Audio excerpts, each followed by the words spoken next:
Subscribe channel Truth.id dan aktifkan lonceng notifikasi untuk mendapatkan informasi seputar live streaming dan video khotbah terbaru. Posisi tombol subscribe berada di kanan atas channel kami dan jangan lupa nyalakan loncengnya.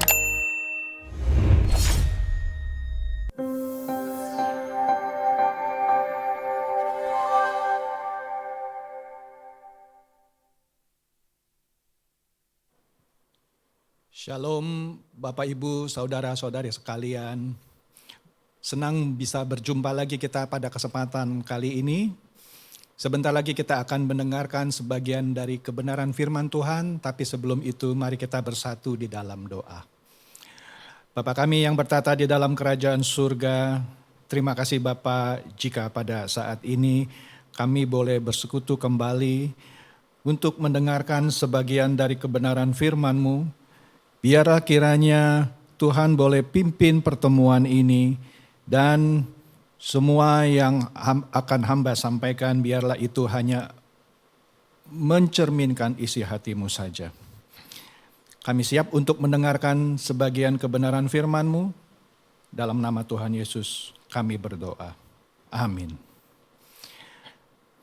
Bapak, Ibu, Saudara-saudari sekalian.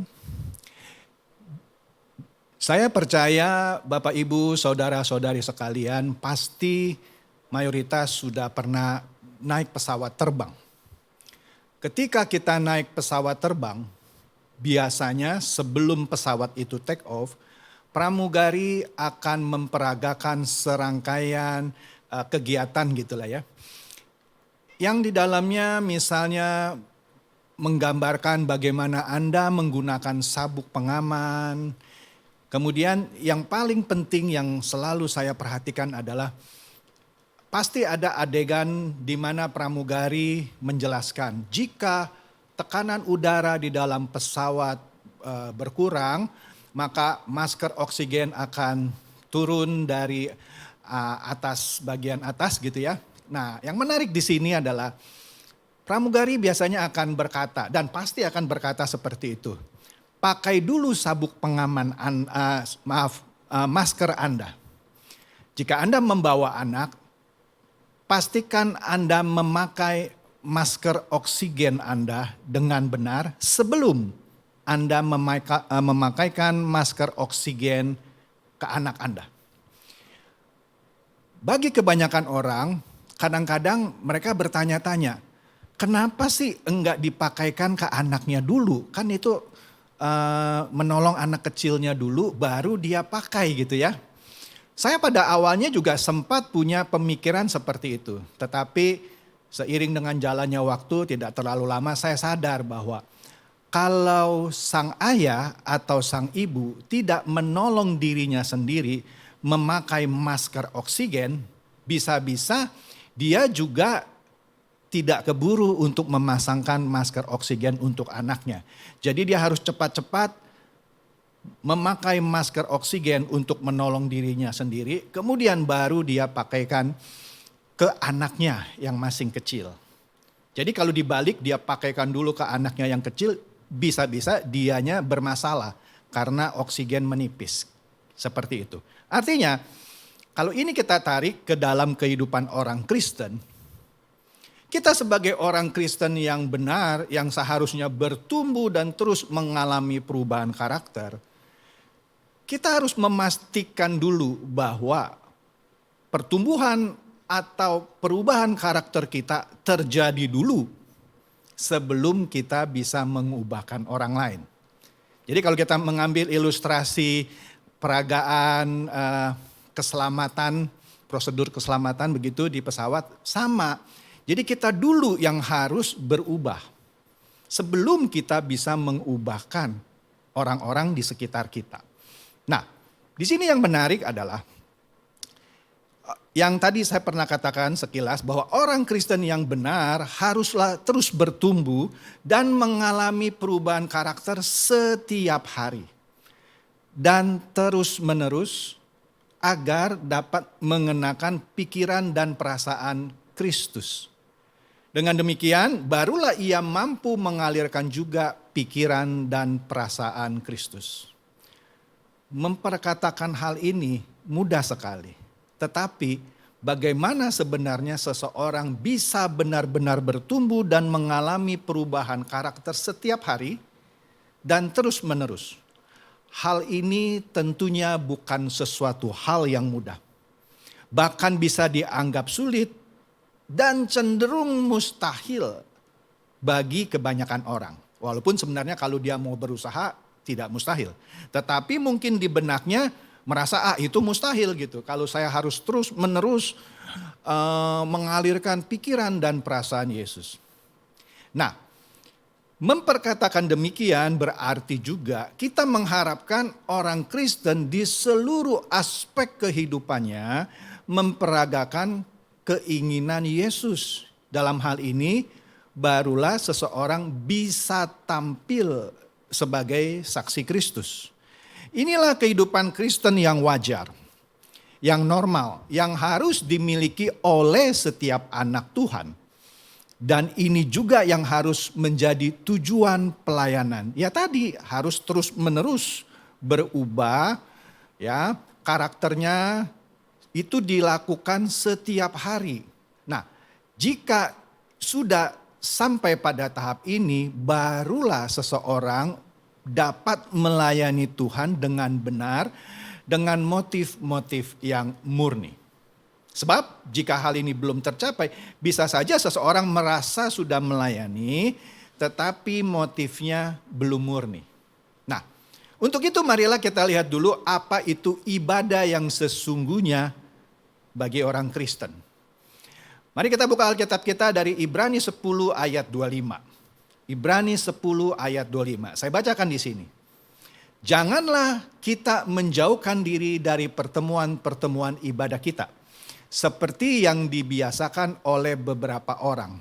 Tetapi marilah kita saling menasehati dan semakin giat melakukannya menjelang hari Tuhan yang mendekat. Nah, kalau kita membaca ayat tersebut di atas seakan-akan tersirat dari kata-katanya ya. Karena ada kata-kata pertemuan-pertemuan ibadah. Jadi seakan-akan tersirat bahwa kita harus rajin beribadah ke gereja. Apakah benar yang dimaksud ibadah itu hanya ke gereja? Kalau kita membaca secara tekstual, kesannya kan seperti bahwa ibadah itu ke gereja gitu ya. Nah, sesungguhnya ibadah itu adalah penggunaan potensi kehidupan kita dalam hal ini untuk kepentingan Tuhan yang ditujukan atau dirasakan oleh manusia di sekitarnya. Sekali lagi, ibadah itu adalah penggunaan potensi seluruh kehidupan kita untuk kepentingan Tuhan yang ditujukan atau untuk dirasakan oleh manusia di sekitar kita. Jadi dengan kata lain, kalau kita tidak menggunakan seluruh potensi kehidupan kita untuk kepentingan Tuhan, ya, yang kita tujukan untuk kehidupan manusia dan juga harus bisa dirasakan oleh manusia di sekitar kita, maka sesungguhnya kita belum beribadah. Jadi ibadah itu benar-benar menggunakan seluruh potensi kita. Bisa fisik kita, waktu kita, bahkan bisa materi kita. Untuk kepentingan Tuhan. Yang mana itu ditujukan dan harus bisa dirasakan oleh manusia di sekitarnya. Disitulah baru kita benar-benar beribadah. Maka dari itu, ibadah itu bukan hanya ketika saat kita mengikuti kebaktian di gereja. Kebaktian di gereja itu penting. Tetapi wilayah ibadah kita sesungguhnya adalah di seluruh tempat di mana kita berada. Bukan hanya sekedar di gereja. Jadi di seluruh tempat di mana kita berada. Jadi rumah ibadah anak-anak Tuhan yang sesungguhnya itu di mana? Bukan hanya di gereja. Di gereja adalah tempat kita mendengarkan firman Tuhan. Tempat kita untuk siap ditegur. Tetapi begitu kita melakukan ibadah yang sesungguhnya di semua tempat, tidak hanya di gereja. Misalnya di mana? Ya di rumah kita. Kalau kita punya toko, di toko kita. Kalau kita bekerja di kantor kita. Kalau kita punya pabrik atau bekerja di pabrik, di pabrik. Atau kita punya bisnis lain ya di tempat bisnis kita. Kalau kita anak-anak masih sekolah, ya di sekolah kita. Kalau mahasiswa, di kampus. Dan seterusnya, dan seterusnya. Dengan demikian, ketika kita sedang bekerja, baik itu di kantor, di pabrik, di warung, di toko, di sekolah, atau di kampus, kita harus sedang merasa beribadah kepada Allah. Nah, begitu juga pada waktu kita pulang ke rumah, begitu kita selesai melakukan semua aktivitas itu, setelah kita selesai mencari nafkah atau belajar gitu ya, kita pulang ke rumah, kita juga tidak berhenti beribadah. Karena di rumah juga kita beribadah dengan mengurusi dan memperhatikan keluarga. Nah, disinilah konsep ibadah orang Kristen yang sesungguhnya. Nah, di dalam Ibrani 10:25 tadi, kata pertemuan ibadah. Tadi kan ada kata-kata pertemuan ibadah. Dalam teks aslinya dalam bahasa Yunani, itu adalah episinagogen. Episinagogen. Yang lebih tepat jika diterjemahkan menjadi pertemuan bersama di satu lokasi. Atau pertemuan saja. Atau pertemuan kelompok Kristen. Nah, jadi di sini kata pertemuan ibadah itu tidak membatasi bahwa ibadah itu hanya di dalam gereja. Ibadah bukanlah sekedar penyelenggaraan liturgi, melainkan seluruh aspek kehidupan kita. Nah, kembali lagi. Kalau kita lihat di dalam Matius 25 ayat 34 sampai 36. Mari kita buka Matius 25 ayat 34 sampai 36. Nah, di sini di ayat ini Tuhan Yesus menyatakan bahwa segala perbuatan baik yang dilakukan bagi orang yang membutuhkan pertolongan adalah perbuatan baik bagi Tuhan sendiri. Jadi kalau kita menolong orang yang membutuhkan pertolongan, sesungguhnya itu juga perbuatan baik yang kita lakukan bagi Tuhan kita sendiri. Nah, pelayanan yang benar dan nyata juga adalah perjalanan hidup kita setiap hari. Di mana di tempat kita menyelenggarakan hidup kita. Tadi di kantor, di sekolah, di pabrik, di toko, atau di tempat bisnis kita. Di sanalah pelayanan kita yang sesungguhnya. Yang pasti jauh lebih berdampak ketimbang kita cuman ke gereja seminggu sekali, itu pun paling lama 1-2 jam.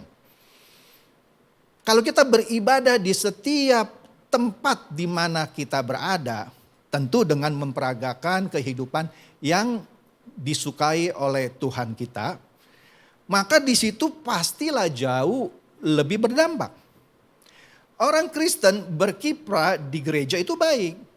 Melayani di gereja itu baik. Tapi justru pelayanan orang Kristen yang sesungguhnya itu ada di tengah-tengah masyarakat. Tidak hanya di gereja. Jadi sekali lagi berkiprah di gereja, melayani di gereja, menjadi pendeta di gereja baik. Tetapi tujuan pelayanan orang Kristen itu baik orang biasa maupun pendeta justru ketika dia ada di tengah-tengah masyarakat. Nah, tidak sedikit orang Kristen yang aktif dalam kegiatan pelayanan gereja. Ya, macam-macam lah, menjadi singer, menjadi worship leader, menjadi pemain musik, bahkan menjadi pemberita Injil, pendeta. Tapi tidak sedikit kita lihat dalam kehidupannya sehari-hari, dia tidak mencerminkan dan tidak menjadi saksi bagi Kristus. Mereka rajin ke gereja. Bahkan kadang-kadang hampir setiap hari ada. Khususnya kalau yang bersangkutan adalah hamba Tuhan, pendeta. Pasti setiap hari dia ada di gereja. Atau orang-orang yang jadi full timer. Pasti setiap hari dia ada di gereja. Tetapi dalam kehidupan setiap harinya, Tidak sedikit mereka yang tidak menunjukkan bahwa mereka memiliki Kristus. Bahkan kadang mereka tidak bedanya dengan orang dunia. Atau yang paling miris adalah mereka bahkan lebih buruk dari orang dunia. Bahkan dari orang yang tidak beragama sekalipun. Nah, kalau ini terjadi, maka sebenarnya perubahan karakter belum terjadi atas dirinya, meski dirinya setiap hari ada di gereja. Dan mereka pada dasarnya sebenarnya belum melayani Tuhan. Karena perubahan karakternya itu belum terjadi, belum terlihat di dalam kehidupannya sehari-hari.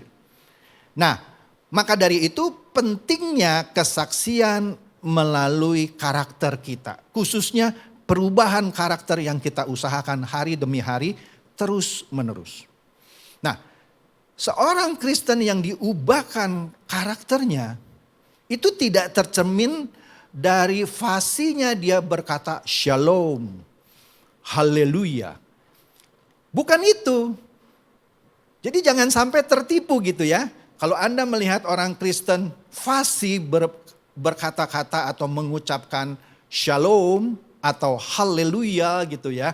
Terus Anda menganggap wah ini orang sudah diubahkan karakternya. Saya bukan mengatakan salah mengatakan shalom atau haleluya.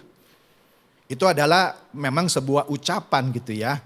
Tetapi tidak sedikit saya melihat orang yang justru memposisikan kata-kata ini baik shalom atau haleluya itu hanya untuk memperlihatkan seakan-akan dia ini orang Kristen yang saleh, orang Kristen yang suci gitu ya. Padahal tidak demikian. Beda kalau dia selain fasih berkata-kata shalom dan haleluya gitu ya. Tapi dia juga karakternya sudah diubahkan. Nah itu lain persoalan. Tetapi yang saya sering lihat tidak sedikit orang yang fasih mengucapkan kata-kata shalom dan haleluya. Justru karakternya belum diubahkan gitu. Oke? Bahkan ada juga orang-orang yang menggunakan atribut-atribut kekristenan. Seperti kalung salib yang besar gitu ya. Cincin berbentuk salib, bahkan cincinnya itu dari berlian gitu misalnya ya. Tetapi karakter mereka belum diubahkan. Saya tidak berkata menggunakan kalung salib yang besar atau cincin berbentuk salib dari berlian itu salah, bukan. Nah, tetapi janganlah menggunakan atribut-atribut itu hanya untuk seperti kamuflase yang seakan-akan mau menunjukkan orang nih saya orang Kristen nih yang sudah benar-benar hidup baru. Jadi tidak ada gunanya kalau kita pakai atribut-atribut kekristenan itu tetapi kalau karakter kita tidak berubah. Nah, lebih lanjut. Jika seorang Kristen tidak berbelas kasihan terhadap sesamanya, sering berlaku kejam, dan bahkan sewenang-wenang, egois, mau menang sendiri, tidak pernah mau mengalah, angkuh, arogan, tidak mau mengerti orang lain, memandang rendah orang lain, dan sebagainya. Maka itu pada hakikatnya karakter mereka masihlah karakter manusia yang berdosa. Yang karakternya belum diubahkan. Nah, orang-orang yang paling banyak menjadi korban atau paling merasakan akibat dari cacat karakter seperti ini, tadi memandang rendah orang, egois, mau menang sendiri, kejam, menindas orang itu ya. Yang paling banyak merasakan orang-orang seperti ini yang karakternya belum terubahkan adalah orang-orang yang berada di sekelilingnya. Jadi kalau kita mau tanya seseorang itu apakah dia sudah berubah, ya. Jangan tanya kepada pendetanya yang di gereja, jangan tanya kepada temannya yang di gereja. Tanyalah kepada pasangan hidupnya. Tanyalah kepada anak-anaknya. Tanyalah kepada pembantunya. Tanyalah kepada supirnya. Atau rekan di kantor yang sehari dia ketemu 8 jam. Kalau work from office ya. Sekarang kan lagi work from home gitu ya. Nah tapi kalau orang yang cuma ketemu di gereja seminggu sekali, maksimum juga 2 jam gitu seminggu. Yang gak bisa menilai apakah seseorang sudah berubah atau belum. Nah atau teman-teman pergaulan dia yang erat, yang dimana dia sering bertemu. Orang-orang ini bisa memberikan penilaian yang benar. Apakah orang ini sudah berubah atau belum. Oke. Nah seseorang yang mengerti pelayanan yang sesungguhnya, dia akan menjadi wakil-wakil Kristus dimanapun dia berada. Mau di rumah, mau di kantor, mau di sekolah, mau di kampus. Dia akan menjadi wakil-wakil Kristus dimanapun dia berada. Hidupnya membawa keharuman bagi sesamanya. Sekalipun ia bukan pendeta atau pekerja gereja penuh waktu, tetapi pelayanannya kepada Tuhan sepenuh waktu. Dia bukan full timer di gereja, tapi dia melayani dengan segenap hidupnya, full heart. Maka suka ada istilahnya, saya bukan full timer tapi full heart. Ya mudah-mudahan demikian gitu ya. Nah, orang Kristen yang benar, seluruh detak jantung, detaknya nadi, denyut nadi, tarikan nafasnya adalah irama pelayanan yang tak pernah berhenti. Tidak pernah ia berhenti melayani Tuhan dan tidak pernah ia berhenti bertugas. Oleh sebab itu, agar pelayanan dapat terselenggara dengan baik, maka orang percaya itu harus memperlengkapi dirinya dengan sarana-sarana utama, yaitu mengenakan pikiran dan perasaan Kristus. Oleh karena itu pertumbuhan dan perubahan karakter harus terus digumuli dengan serius sampai kita dapat mengenakan pribadi Kristus. Sekali lagi, memperkatakan ini mudah sekali. Tapi mempraktekannya itu sulit sekali. Bahkan seperti yang saya katakan tadi di awal, bagi sebagian orang terkesan mustahil. Kenapa? Karena pertumbuhan dan perubahan karakter ini bukanlah sebuah proses yang ajaib. Bukan sebuah proses yang ajaib yang terjadi secara instan dan mistis dalam waktu semalam setelah didoakan oleh hamba Tuhan di dalam sebuah kebaktian kebangunan rohani. Dulu saya sering dengar begini, oh suami saya atau istri saya berubah lu sekarang setelah dia saya ajak ke sebuah KKR, misalnya di Senayan. Dia didoakan oleh seorang hamba Tuhan, ditumpangi tangan lalu dia jatuh. Begitu dia pulang ke rumah, dia berubah loh. Dulu saya mungkin masih menyambut hal seperti ini dengan ucapan amin, puji Tuhan gitu ya. Tapi setelah saya makin mengerti kebenaran, maka perubahan itu saya yakini tidak bisa terjadi instan dalam satu malam. Dengan hanya didoakan, ditumpangi tangan, bahkan sampai jatuh gitu ya. Terus dia berubah. Mungkin berubah malam itu ketika dia pulang ke rumah. Mungkin dia masih mempertahankan perubahannya itu kebesokan harinya. Mungkin masih bertahan selama seminggu. Tapi setelah itu mungkin dia pelan-pelan kembali ke habitat asalnya. Artinya perubahan itu tidak terjadi semalam. Mungkin dampaknya bisa bertahan beberapa hari, tapi tidak seterusnya. Begitu juga ketika orang dibaptis gitu ya. Dia masuk ke dalam kolam baptisan, dia keluar seakan-akan dia merasa seperti orang ciptaan baru gitu. Yang dulunya sering minum minuman keras gitu ya. Begitu pulang ke rumah gitu ya. Dia tidak lagi sentuh minum minuman keras. Mungkin hari itu dia bertahan.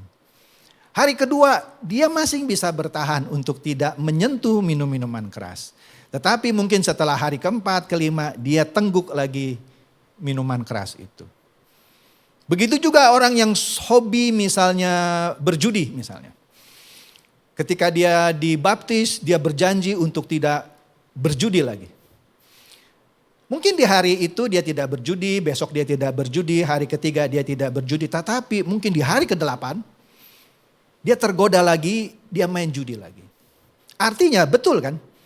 Perubahan karakter seorang tidak bisa terjadi secara instan. Tidak bisa terjadi dalam satu malam. Itu adalah suatu pergumulan ya yang harus dilakukan hari demi hari. Tidak boleh ada waktu di mana dia berhenti gitu. Ya terus dia harus upayakan. Pak kalau gitu apa gunanya dong didoain? Kan katanya Roh Kudus bekerja di atas kita. Betul, Roh Kudus akan membimbing kita. Tetapi apakah kita mau meresponi bimbingan Roh Kudus? Kadang-kadang Roh Kudus itu benar mau membimbing kita. Kita pelan-pelan dibimbing tapi di awalnya kita nurut gitu ya. Apalagi kalau baru pulang dari KKR atau baru dibaptis. Tapi setelah itu bimbingannya itu ya kita kadang-kadang ikut, kadang-kadang enggak gitu. Nah disinilah orang yang tidak mau terus-menerus mematikan keinginan daging dia. Jadi ini yang saya katakan bagi sebagian orang hal ini terdengar sepertinya mustahil. Nah banyak orang Kristen yang menggunakan ayat yang bunyinya kira-kira tak ada yang mustahil bagi orang yang percaya. Nah ini menarik ayat ini. Biasanya orang menggunakan ayat ini untuk hal-hal yang berbau duniawi. Misalnya dia mau mobil baru. Dia mau rumah baru. Dia imani seakan-akan tak ada yang mustahil bagi dia. Meskipun dia sedang kesulitan, meskipun dia ekonominya sedang tidak baik. Tapi kalau dia berdoa terus misalnya, tak ada yang mustahil gitu. Nah masalahnya kenapa ayat ini tidak dia pakai untuk terus-menerus mengubah karakternya. Justru itulah sebenarnya ayat itu kalau mau dipakai dan berdampak adalah Anda pakai dong ayat itu untuk terus-menerus mengubah karakter Anda. Kan Anda yakin bahwa tak ada yang mustahil bagi orang percaya. Ya yakinilah bahwa kalau Anda mau, Anda bisa untuk terus-menerus mengubah karakter Anda. Nah itulah yang Anda harus gumuli terus-menerus. Ya kan? Dengan demikian barulah terjadi yang namanya pertumbuhan dan perubahan karakter Anda. Kalau Anda serius menggumuli itu setiap hari dan terus menerus. Nah kembali lagi. Nah di sini sayangnya banyak kita lihat orang-orang Kristen ya yang tersandung oleh karena karakter buruknya. Sehingga hal ini akan menghambat orang lain yang kebetulan belum percaya kepada Tuhan Yesus untuk menjadi percaya. Karena dia melihat banyak orang Kristen yang karakternya kok buruk-buruk gitu. Kok lebih jelek dari orang dunia. Kok gitu buat apa dong saya kenal Tuhan Yesus? Ya orang Kristen yang saya kenal begitu kok buruk gitu ya. Nah pada satu ketika ada seorang filsuf India. Dulu kebanyakan orang menyebutnya Mahatma Gandhi, tetapi setelah saya selidiki ternyata yang mengatakan ini bukan Mahatma Gandhi. Yang mengatakan ini seorang filsuf India namanya Baradada. Baradada mengatakan kalau dalam bahasa Inggris begini, Jesus is ideal and wonderful, but you, Christian, you are not like him. Dalam bahasa Indonesianya kira-kira Yesus itu ideal, Yesus itu luar biasa, tetapi kalian orang-orang Kristen tidak seperti dia. Harusnya ucapan filsuf India ini memecut kita dong. Bahwa ternyata orang dunia memandang orang Kristen itu yang seharusnya seperti Yesus gitu ya. Tetapi tidak seperti Yesus. Atau dengan kata lain singkatnya ini kan sesuatu sindiran yang memalukan. Dari orang dunia, dari orang yang non-Kristen. Nah ini yang dikatakan oleh seorang filsuf India. Nah inilah yang terjadi di masyarakat. Tidak sedikit orang Kristen yang tadi saya katakan yang kelakuannya justru lebih buruk dari mereka yang non-Kristen. Coba kita lihat. Ada orang-orang Kristen bahkan pendeta sekalipun masuk penjara karena tindakan kriminal. Sehingga ini menjadi nilai minus yang membuat orang menutup mata terhadap keindahan dan kebenaran Injil. Yang seharusnya diperagakan di dalam kehidupan orang-orang Kristen ini kan. Tapi dia masuk penjara. Bagaimana dia bisa memperagakan keindahan dan kebenaran Injil? Jadi kalau melihat fakta seperti ini, orang kan bisa berpikir kan, buat apa saya jadi orang Kristen? Kalau kelakuan orang-orang Kristen lebih buruk dari orang-orang dunia. Nah, inilah kesaksian kehidupan kita sebagai orang Kristen yang sebenarnya buku yang terbuka yang dilihat oleh semua orang. Ada satu contoh lagi. Ini yang membuat miris juga. Suatu ketika ada seorang pemuda muslim dari Syria. Dia pemilik toko emas di Dallas, Texas, Amerika Serikat. Suatu ketika di sore hari menjelang tokonya mau tutup, masuklah seorang ibu dengan 2 anaknya yang masih kecil. Kemudian pemuda muslim ini yang pemilik toko itu menyapa ibu ini yang orang Amerika asli dengan 2 anak kecilnya. Ibu, apa yang saya bisa bantu? Toko kami sudah mau tutup, kira-kira begitu. Ibu ini berkata, saya bawa sebuah kalung emas. Saya mau jual karena saya butuh uang. Kemudian si pemuda ini mengambil kalungnya ini, dia lihat gitu ya. Sepertinya kalungnya bagus gitu. Kemudian dia tanya ibu itu, kenapa kalung yang bagus seperti ini ibu mau jual? Begini kata ibu itu, kalung ini sih hadiah dari ibu saya ketika dia masih hidup. Tetapi sekarang ini kami sedang kesulitan biaya hidup. Maka dari itu saya mau menjual kalung ini untuk kebutuhan hidup kami selama beberapa minggu. Kemudian si pemuda ini tanpa pikir panjang. Dia rogoh kantungnya, dia kasih sejumlah uang yang cukup yang kira-kira senilai dari harga kalung itu gitu ya. Si ibu ini berpikir si pemuda ini mau membeli kalung yang dia tawarkan. Tapi tahukah Anda, ternyata pemuda itu setelah memberikan uangnya, dia kembalikan juga kalung emas itu kepada si ibu. Dia bilang, ibu ini kan hadiah dari ibu Anda gitu ya. Simpanlah ini ya. Si ibu itu menolak, dia tetap mengembalikan kalungnya karena dia merasa tidak layak menerima uang, tapi kalungnya dikembalikan. Tapi si pemuda ini ngotot gitu, tidak ibu harus terima kalung ini, ya silakan pakai saja uangnya. Tapi kalau ibu benar-benar nanti mau menjual lagi, kalau ibu masih kekurangan uang, kembali lagi lah ke toko saya untuk saya beli. Si ibu ini nangisnya luar biasa, dia peluk pemuda muslim ini. Nah, inilah contoh orang yang walaupun dia non-Kristen tetapi memperagakan suatu kehidupan ya yang sebenarnya Injil sudah katakan. Yaitu menolong orang yang dalam kesusahan. Nah, padahal kebanyakan orang kalau ketemu orang yang sedang kesulitan mau menjual barangnya ditawar habis-habisan. Seperti ditekan gitu karena dia tahu orang ini lagi butuh uang. Tapi pemuda ini justru memberikan uang yang sesuai harga kalungnya tanpa dia mengambil kalungnya. Nah, coba kalau contoh seperti ini dilakukan oleh kita orang-orang Kristen, inilah baru sebuah ibadah. Di mana? Di tempat kerja kita, di toko kita. Nah, ini si pemuda ini malah sepertinya dia lebih mengenal, mengerti konsep ibadah yang sesungguhnya meskipun dia non-Kristen. Ini kan miris. Miris sekali saya dengar nonton videonya, terharu juga saya. Nah, kembali lagi, kehidupan yang memperagakan pribadi Kristus bukanlah hasil sebuah pendidikan beberapa bulan atau beberapa tahun. Tetapi itu adalah hasil sebuah proses panjang yang serius ketika seseorang serius mematikan kedagingannya. Supaya apa? Supaya Yesuslah yang hidup dan berkuasa di dalam dirinya. Ini bukan proses mudah, sekali lagi tadi saya sudah katakan bahkan bagi sebagian orang dianggap mustahil.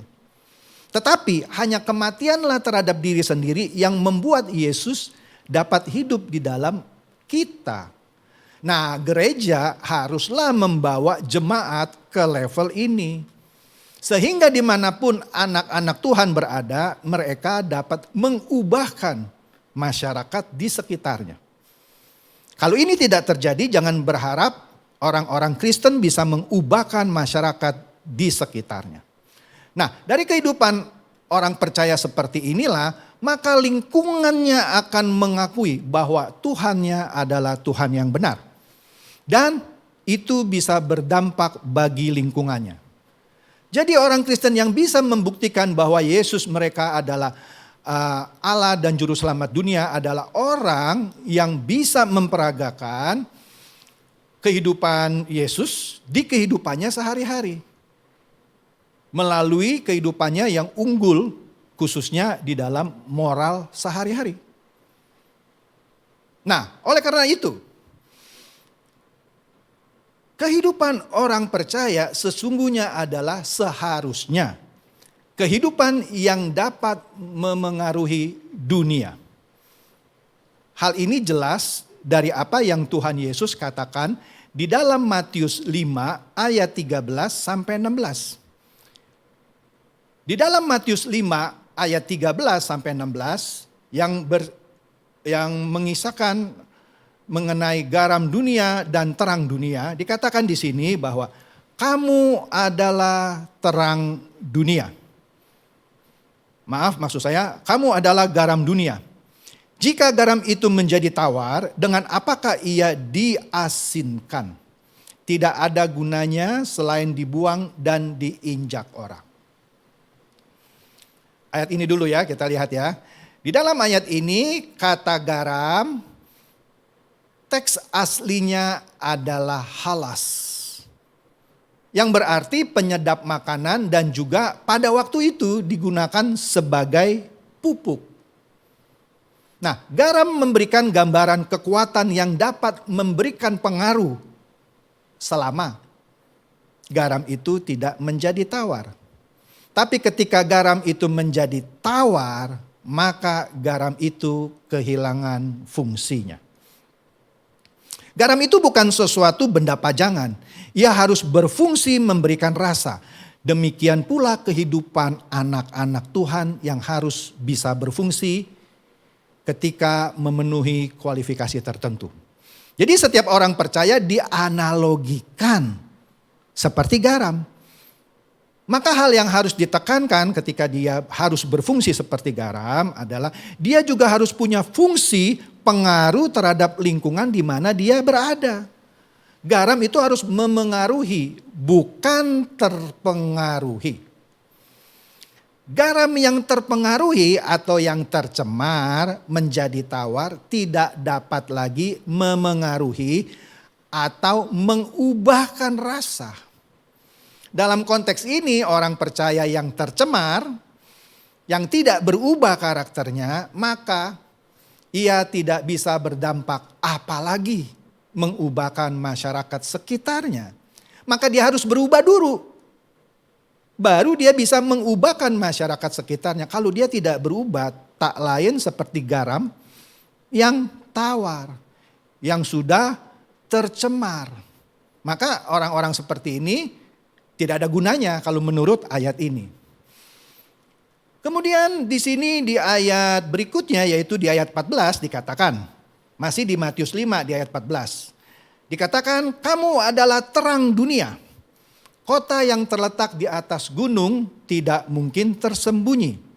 Lagi pula orang tidak menyalakan pelita lalu meletakkannya di bawah gantang. Melainkan di atas kaki dian. Sehingga menerangi orang-orang di dalam rumah itu. Demikianlah hendaknya terangmu bercahaya di depan orang. Supaya mereka melihat perbuatanmu yang baik dan memuliakan Bapamu yang di surga. Alkitab sesungguhnya menyebutkan bahwa terang yang sesungguhnya adalah Tuhan. Ya kan, kalau kita lihat di Yohanes 1 ayat 9, Yohanes 8 ayat 12, di situ jelas bahwa terang yang sesungguhnya adalah Tuhan Yesus. Sebenarnya orang percaya itu tidak memiliki terang, tetapi memancarkan terang dari Tuhan melalui kehidupannya. Karena dia tidak punya terang, dia hanya memancarkan terang dari Tuhan Yesus melalui kehidupannya. Ini seperti halnya bulan yang juga tidak punya terang, tapi dia memancarkan terang dari matahari. Sehingga bisa memancarkan sinar di kegelapan. Jadi inilah sebenarnya fungsi orang Kristen, memancarkan terang dari Tuhan Yesus sehingga dia bisa bercahaya di tengah kegelapan. Nah, tetapi sayangnya terang di sini sering secara dangkal disalah mengerti. Banyak orang Kristen merasa sudah puas kalau dia sudah melakukan firman Tuhan melalui satu atau dua perbuatan baik. Dan orang diharapkan mengakui dia bahwa dia adalah orang Kristen yang baik. Padahal kalau kita lihat di teks Matius 5 ayat 16 tadi, kata perbuatan itu ditulis dalam bentuk jamak, yaitu erga, yaitu bentuk jamak dari ergon. Yang berarti menunjukkan perbuatan atau pekerjaan manusia yang memperlihatkan karakter moral yang terus menerus dan konsisten. Kan jamak gitu ya, terus menerus konsisten. Jadi perbuatan ini yang memancarkan terang Tuhan Yesus harus dilakukan terus menerus dan konsisten. Bukan hanya sekali dua kali berhenti, sekali dua kali berhenti gitu ya. Kalau hanya sekali dua kali berhenti, berhentinya juga lama gitu ya. Ini kan nggak lain dari fungsi lampu yang nyala mati dan matinya lama lagi. Yang Tuhan mau lampu kita itu nyala terus. Jangan berkedip-kedip gitu kira-kira. Maksud penulisan perbuatan dalam bentuk jamak. Yaitu erga. Yang mana bentuk jamak dari ergon. Maka itu harus terus menerus. Lampu kita itu harus menyala terus di seluruh kehidupan kita. Melalui kebenaran firman Tuhan. Sehingga kita benar-benar berfungsi sebagai terang. Semakin kita hidup dalam kebenaran, terang kita semakin memancar dan berkesinambungan.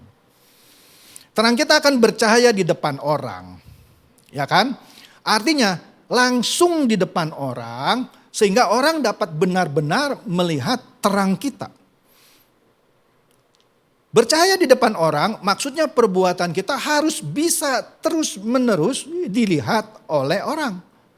Jangan sampai dari 10 perbuatan yang kita lakukan, beberapa di antaranya cacat dan menjadi penghalang bagi orang lain sehingga dia gagal untuk menjadi percaya atau gagal untuk berubah karena dia lihat kita juga nggak berubah. Nah kalau kita bisa memancarkan terang itu terus menerus, itulah menjadi terang yang sejati dan bisa mengubahkan masyarakat di sekitar kita. Sebagai hasil dari terang yang bercahaya itu, orang akan memuliakan Bapa.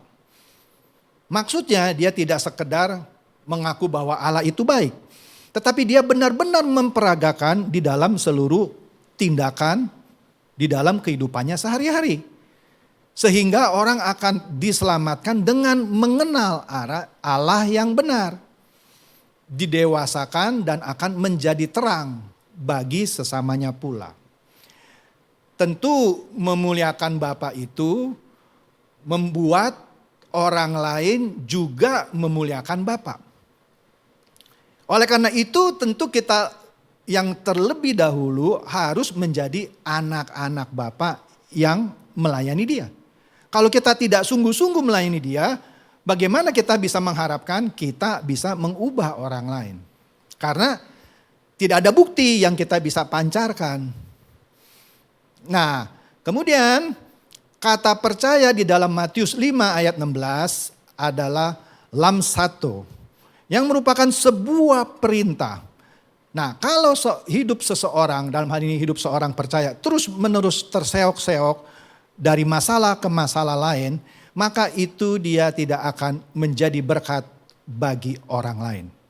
Maka dari itu dia harus memeriksakan dirinya apakah hidupnya bisa menjadi terang. Kalau Allah memandang kita memiliki hati yang sungguh-sungguh mau dan rela menjadi terang, maka ia tidak akan mengizinkan masalah mengganggu fungsi kita untuk menjadi terang. Kegagalan orang percaya dalam melayani Tuhan dan menjadi terang yang terus-menerus adalah kalau orang itu memang tidak bertumbuh di dalam kebenaran. Sehingga ia tidak bisa menjadi pelita yang ditaruh di kaki Dian. Oleh karena itu, di dalam kehidupan ini seseorang biasanya punya dua peran. Biasanya diklasifikasikan. Orang yang memberi pengaruh kepada lingkungannya atau orang yang dipengaruhi oleh lingkungannya. Oke, jadi ada dua ya. Yang pertama, yang paling buruk lah sebut saja. Orang yang muda atau manusia yang muda dipengaruhi oleh dunia. Yang kedua yang diingini Tuhan adalah manusia yang memengaruhi dunia. Mengubahkan dunia dari tindakannya sehari-hari. Kelompok manusia yang dipengaruhi dunia pastinya hidup dalam keinginan daging. Inilah orang-orang yang dipengaruhi oleh dunia. Keinginan mata, keangkuhan hidup, dan lain-lain. Orang-orang yang seperti ini pada akhirnya menjadi antek kuasa kegelapan dan memengaruhi orang lain juga agar memiliki pola pikir dan pola tindak seperti dia. Seperti yang dia lakukan. Maka orang-orang seperti ini akan menjadi alat iblis untuk menambah jumlah orang ke neraka. Nah, sementara orang-orang yang tergolong di dalam kelompok orang-orang yang bisa memengaruhi dunia, jumlahnya sangat sedikit.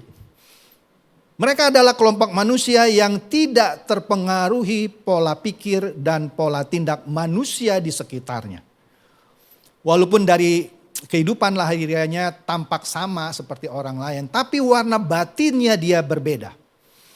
Mereka tidak terpengaruh oleh dunia di sekitarnya, sebab mereka telah bertumbuh dan berkembang dalam kedewasaan rohani yang benar. Yang berasal dari pembaharuan pikirannya, seperti yang dikatakan di dalam Roma 12 ayat 2. Dia terus-menerus memperbarui pikirannya. Nah, pembaruan ini dimaksudkan agar kehidupan orang yang percaya tidak menjadi sama dengan dunia ini. Untuk mengalami itu, maka seseorang harus belajar firman Tuhan terus-menerus. Manusia tipe seperti ini memengaruhi dunia sekitarnya. Sebab hidup mereka sudah dipengaruhi dan diubahkan begitu rupa oleh Tuhan. Nah, jadi orang-orang yang sudah dipengaruhi dan diubahkan sedemikian rupa oleh Tuhan, tentu saja orang-orang yang mau mematikan kedagingannya, yang mana hari demi hari dia terus mau memperbaiki karakternya yang cacat, yang saya katakan tidak terjadi dalam waktu semalam, maka orang-orang yang dipengaruhi dan diubahkan oleh Tuhan ini adalah orang-orang yang juga dapat memengaruhi atau mengubahkan orang lain. Meskipun orang lain bisa saja menolak untuk diubah, tetapi orang ini punya potensi besar untuk memengaruhi atau mengubahkan orang lain. Tetapi sekali lagi, proses untuk dipengaruhi atau diubahkan Tuhan itu supaya dia mampu juga untuk memengaruhi atau mengubahkan orang lain adalah sebuah proses yang panjang. Yang tidak ada jalan pintasnya. Tidak ada proses cepat atau proses kilatnya. Jadi dalam hal ini dibutuhkan ketekunan yang sungguh supaya bisa menjadi berbeda dengan dunia di sekitarnya. Dan butuh proses yang benar-benar panjang. Seumur hidup pikiran kita harus dibuka selebar-lebarnya untuk dipenuhi oleh kebenaran firman Tuhan.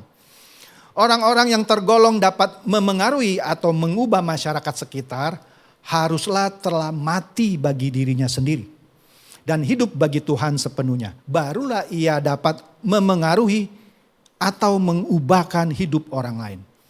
Orang yang masih hidup bagi dirinya sendiri tidak akan dapat memengaruhi apalagi merubah orang lain. Tetapi justru akan dipengaruhi atau diubahkan oleh dunia di sekitarnya. Kekristenan pada hakikatnya adalah kehidupan yang membawa dampak bagi dunia. Membawa dampak bagi sekitarnya. sebagai terang dan garam dunia. Oleh karena itu, kita sebagai orang Kristen sudah layaknya berubah. Karena dengan kita berubah, barulah kita menjadi terang dan garam dunia dan mengubahkan lingkungan di sekitar kita.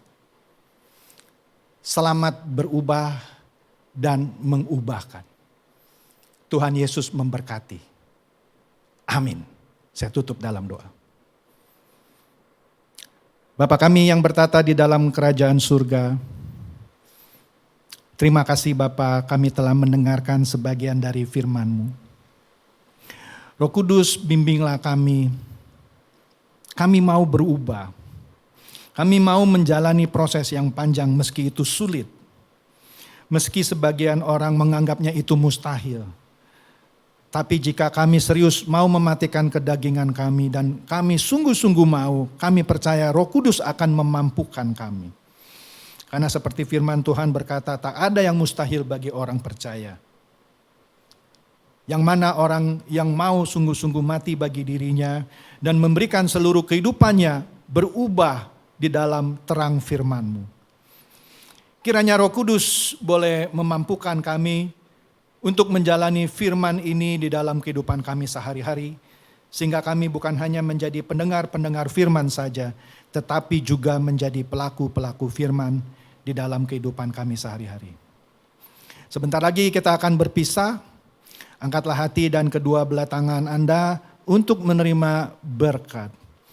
Kiranya segala berkat dari Allah Bapa, cinta kasih dari Tuhan Yesus Kristus, dan persekutuan Roh Kudus menyertai Anda dari sekarang sampai selama-lamanya. Amin.